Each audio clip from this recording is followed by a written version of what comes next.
ndidinga amazwi okokuqala amazwi phambi kokuba ndiwadinge.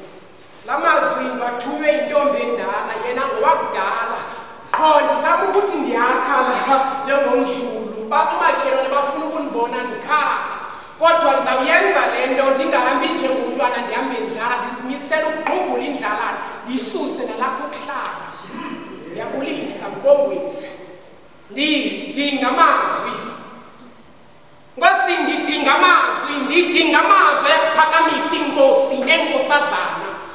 Ndidinga amazwi ayakuphakamisa izigulane emandlalweni esibhedlele. Ndidinga amazwi ayakubamba umphako ehambeni yakho ende.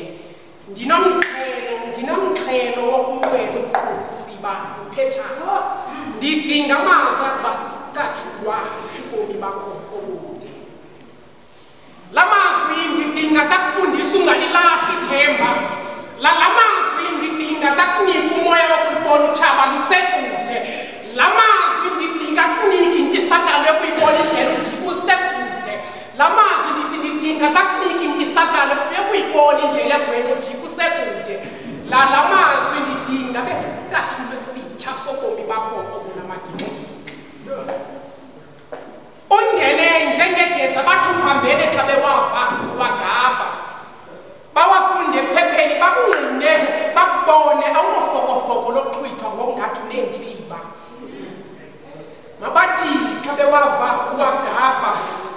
Mabathi xa bewava equqa imiyele ngetshutha iingcinga zabo zelizwe. Bakungqine kanye ngayo le mini.